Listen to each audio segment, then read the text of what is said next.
Today, Gretchen and I are taking advantage of a beautiful day to go out hiking. We're in Big Pond State Park here in southwestern Tennessee. It's a beautiful day.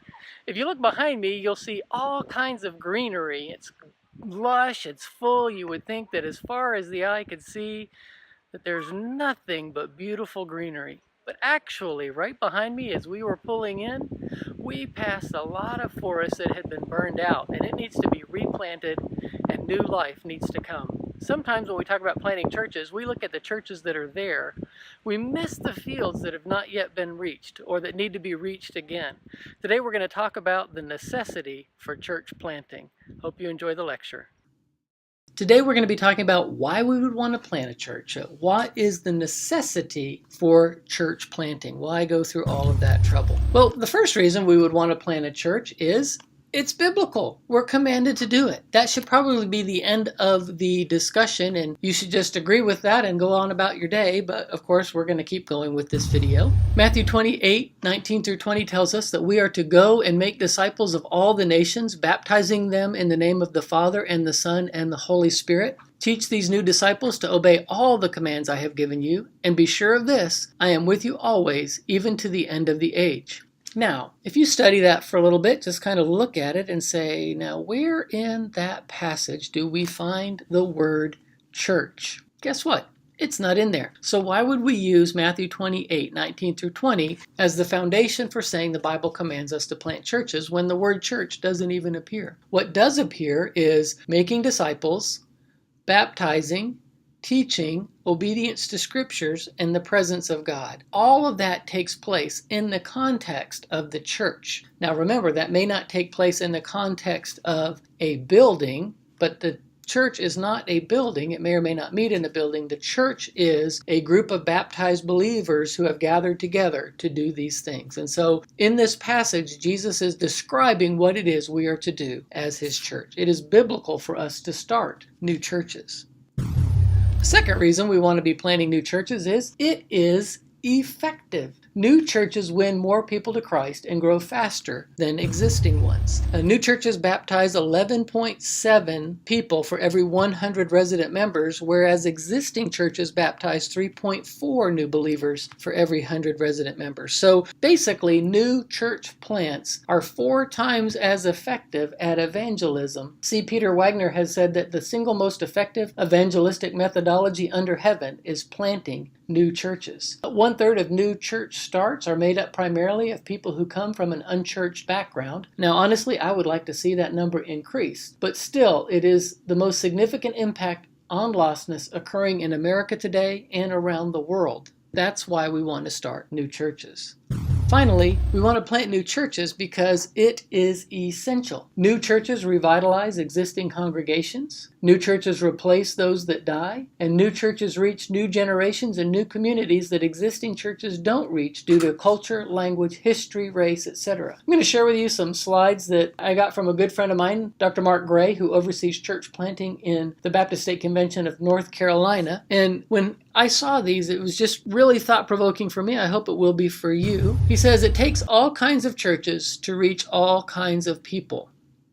Church buildings speak volumes. So look at this church, and just as you're looking at this picture, think, what kind of people probably go to that building for worship? What language do they speak? What's their socioeconomic level? What's their education level? Who would come to this building for worship? Houses speak volumes. Where people live tells you a lot about them. Some people live in homes like this. Other people live in homes like this. And many people live in homes like this.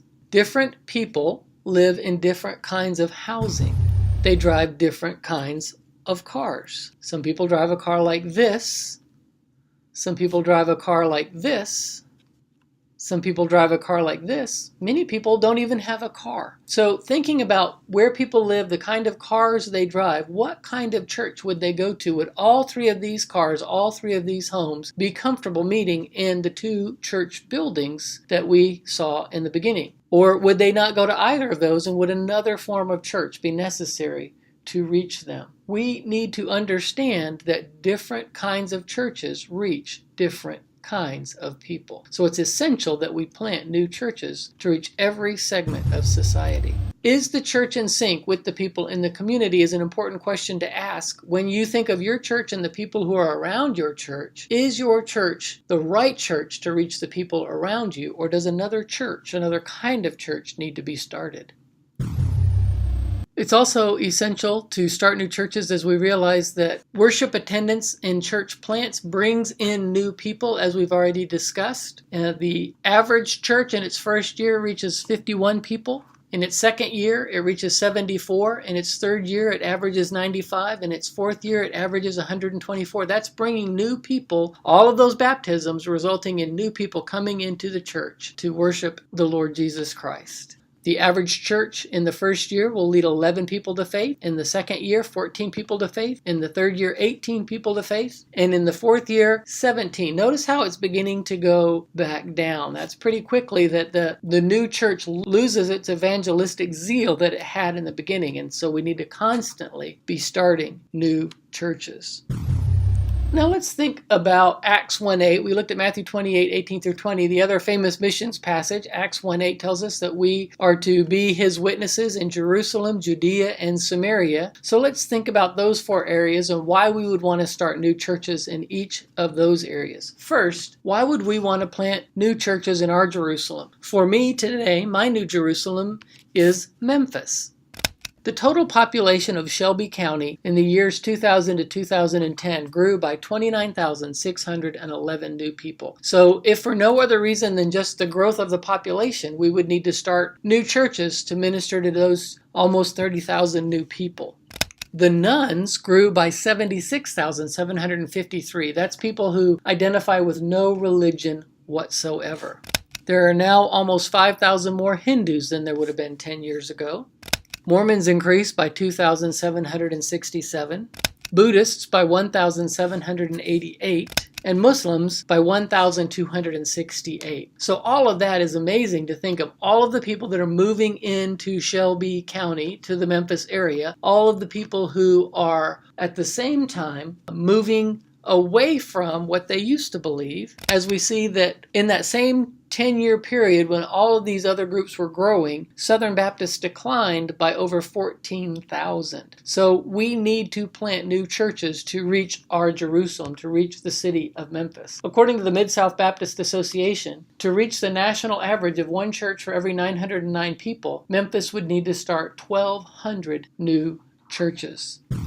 Why would we plant new churches in our Judea? Well, according to the North American Mission Board, 269 million people in the United States and Canada do not have a personal relationship with Christ. Those people are disproportionately located in the Northeast and the West. Also, they primarily live in cities. Do you know that there are only 3 countries in the world, China, India, and the United States, that have a population total larger than the number of lost people who live in the United States and Canada? This chart represents how many churches have been started. Look, that 43% of the churches in America that were started in the last 10 years were started in the South, where we already have the most churches. Now, I'm not opposed to starting churches in the South. As we just talked about, our Jerusalem, the city of Memphis, needs new churches to be started. But the 2 areas with the heaviest concentration of lostness are the Northeast, and only 11% of the churches were planted there. And in the West, only 21% of the churches were planted there. So we need to be doing a better job of planting churches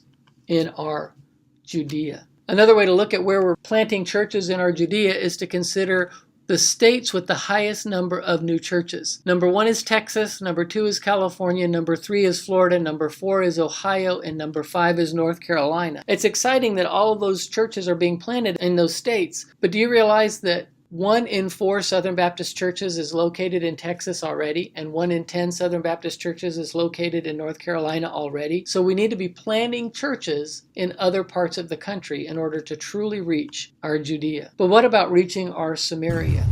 Why would we plant new churches in our Samaria? Samaria in the Bible is not just different geography. It is a different culture, often one that people do not like. Everyone has a different Samaria. Think about what the Bible tells us about the attitude of the Jews toward the Samaritans. Jesus wouldn't walk through Samaria, and when he did, people were surprised that Jesus, as a Jew, would go where they were, that he would ask the woman at the well for water, because Jews avoided Samaritans pretty much at all cost. So the Samaritans aren't just people who are a little bit further away from us. They're people whose culture is different from ours and maybe who intimidate us or whom we don't care for. Everyone's Samaria is going to be different, as I said. For evangelicals in America as a whole, perhaps Samaria could be refugees. A recent Pew Research survey found that evangelical Christians were the least likely Americans to say that America should take in refugees. So just for the sake of this discussion, let's consider the need to start churches for the foreign-born in America.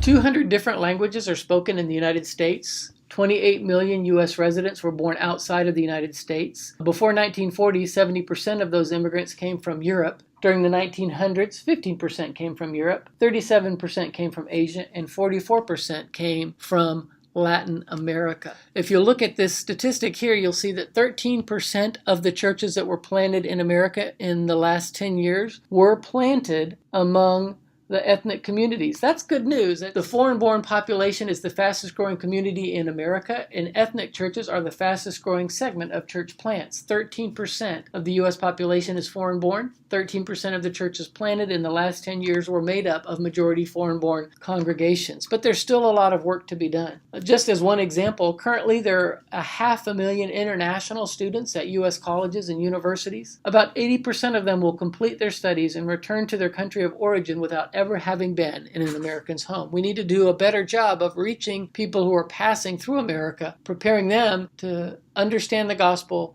and then learn how they can start churches when they get back to their home country, but also to continue to reach that ethnic population that is increasing at a rate 6 times that of the total population for the United States.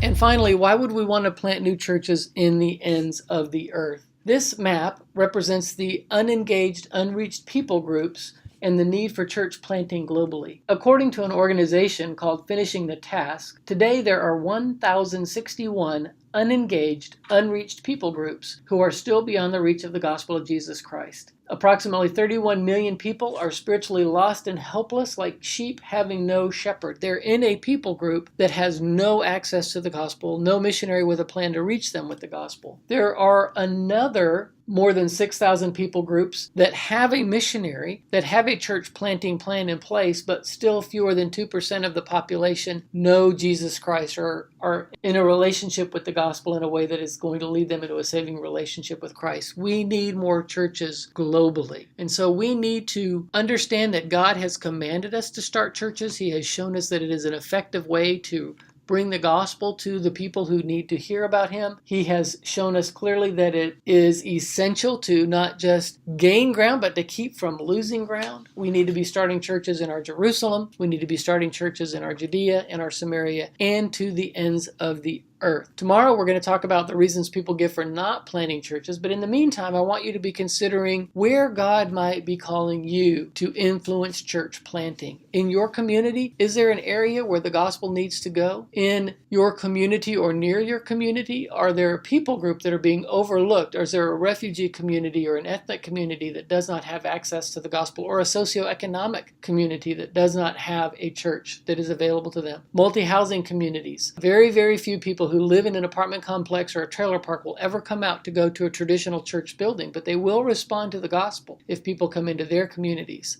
and plant churches. Is there a partnership that your church could be involved in planting a church somewhere in the United States, maybe in one of the major cities of America where we need to see new churches started, or out west or in the Northeast? Is your church working to plant churches overseas? Have you maybe even considered adopting an unengaged, unreached people group? Tomorrow we're going to talk about the reasons people say no, but for now I want you to be concentrating on the reasons you might want to say yes.